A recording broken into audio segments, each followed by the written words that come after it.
Welcome back class 8 kids. I'm your English grammar digital mentor and I'm back again with a new chapter which is chapter number 15 of your books, Prepositions.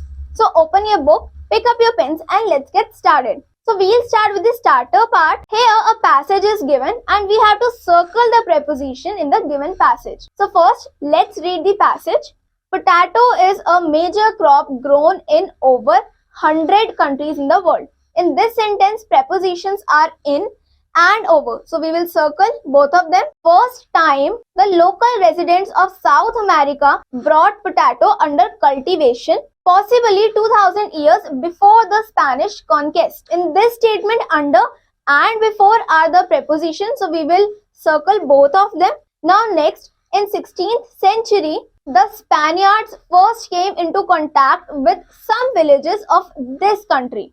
In this sentence, in is the preposition, so we will circle that. In Europe, it was introduced between 1580 AD to 1585 AD in Spain, Portugal, Italy, France, Belgium and Germany. In this statement, in, it and again in. These three are the prepositions, so we will circle them. Now in this chapter, we will learn more about prepositions. So let's get started with the definition of preposition, which is part A. Words that show the relationship of a noun, pronoun or noun phrase with other words in a sentence. For example, the book was in the bag. Now there are different types of prepositions. First, let's start with preposition of time. First one is at. At is used to express when something happens. We use at with point of time, festival, meal time, indefinite period, etc. During is used for Xmas or Diwali.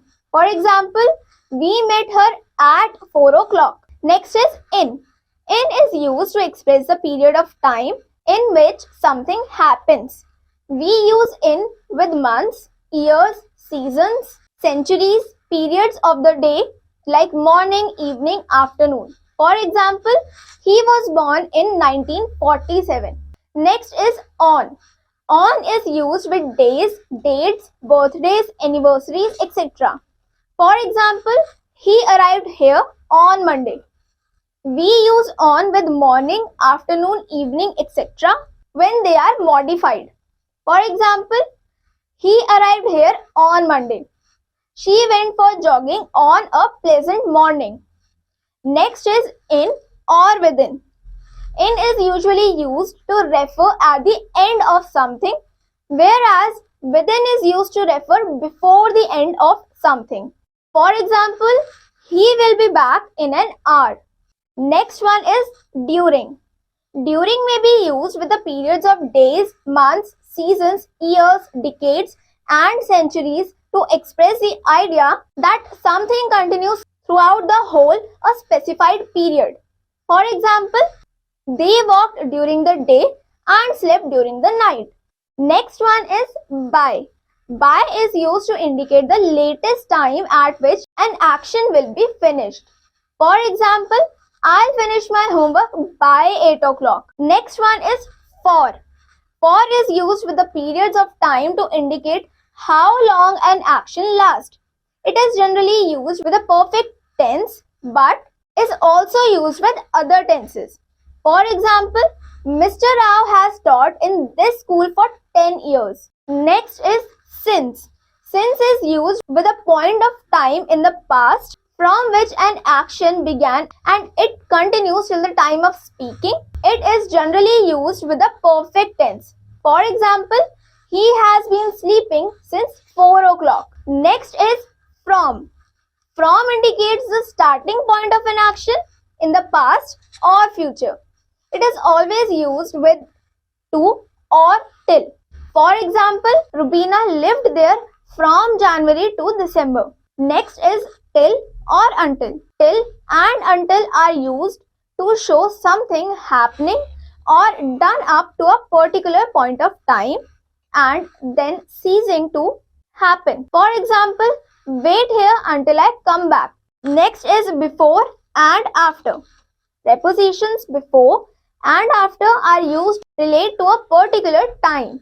Before means earlier than and after means later than something. For example, she gets up before 5 o'clock. Now relating to these concepts, let's do some questions. Here we have to fill in the blanks with suitable preposition. In some case, more than one choice is possible. First one is the train left dash 10 o'clock. So here we can write the train left by 10 o'clock, or we can write before 10 o'clock or after 10 o'clock. We can use any preposition which makes sense for the given sentence. In this way, you have to do rest of the parts of this exercise by yourself. Let's move on to the next part of this chapter, which is preposition of place or position. First one is at. At is used to show the exact point like houses, stations, small villages or towns. For example, I am waiting at Agarwal Sweet Corner. Second is in. In is generally used when we talk about big cities, countries, continent, etc. For example, we live in India. Next is on. On is used to indicate a particular area of land or place where something is. For example, the book is lying on the table. Next one is over or under. The fan is over my head. I sat under the fan. Next is above or below. His head could be seen above the cliff. His body was below the cliff. Next is behind or in front of. There is a tree behind the house. There is a garden in front of the house. Next one is beside. Put the newspaper beside the dictionary. She sat beside me and had her dinner. Next is near. There is a temple near our house. Don't go near the fierce animal. Next is between. Rani is sitting between Rahul and Raj. The cat is between two dogs. Next is among. The bees were buzzing among the flowers. The negotiations among the European countries are not going well. Next is opposite. There is a park opposite our office. There is a temple opposite our house. Next is at or in. I'll wait for you at the bus stand. She was born at Balasore in Odisha. Next is at or on. Next is at or on. Somebody is knocking at the door. There is a notice on the door. Next is on or in. The logo is on the packet. The cookies are in the packet. Now using these concepts, let's do some of the questions. In part number E, we have to fill in the blanks using suitable prepositions. In some cases, more than one choice is possible. Now first part says the dog was sleeping dash the table. So we can write the dog was sleeping under the table, or we can say on the table. Also we can write beside the table. We can use any preposition according to the statement. The statement should make sense. In this way, you have to do rest of the parts by yourself. Let's move on to the next part of this chapter, which is prepositions showing directions. First one is to. He was on his way to the station. She went from Delhi to Lucknow.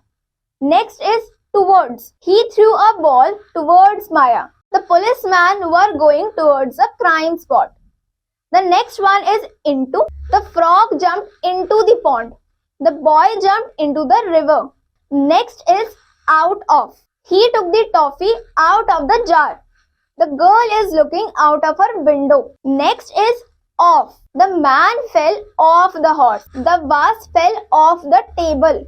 Next is up. Jack and Jill went up the hill. The squirrel climbed up the tree. Next is down. The mountaineer climbed down the hill. The old man carefully walked down the stairs. Next is over. The bird flew over the tree. The cat jumped over the gate. Next is through. The water entered the boat through a hole. The bird flew into the room through the windows. Next is along. He went for a walk along the river.